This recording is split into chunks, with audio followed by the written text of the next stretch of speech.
Good morning, boys and girls. I'm sorry I can't be with you for morning meeting today, but here is our morning message. Today's date is 5/7/20. Dear class, good morning. Today is Thursday, May 7th, 2020. You will work on problem and solution today. What is your favorite book? Love your teachers. So you worked on problem and solution with the book called Knuffle Bunny a few days ago. Today you'll be hearing a different story and writing about and drawing about the problem and solution again. You will also be doing a lesson on goods and services today, which is something we learned about earlier in social studies.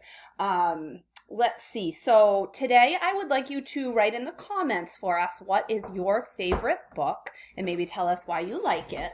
And I want you to take a peek at the back of my board here. I have a math puzzle for us to try to solve together.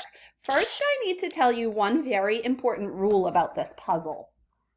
In this puzzle, if you see the same shape more than once, like you see hearts 3 times, the heart is always going to stand for the same number. The heart is the same shape, so in this, it stands for the same exact number.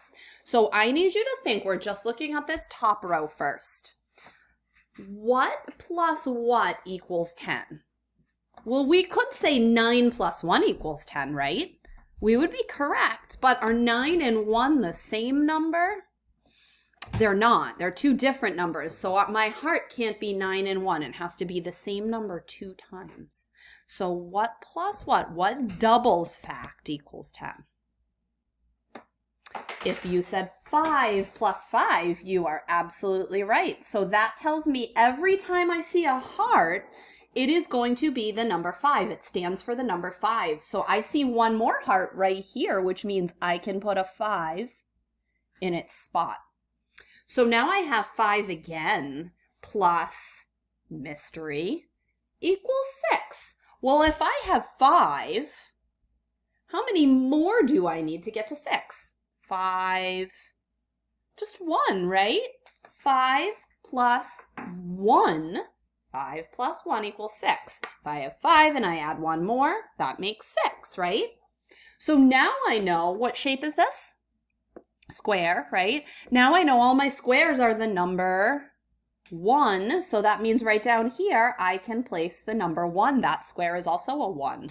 So now we have one more shape to solve for, our rhombus.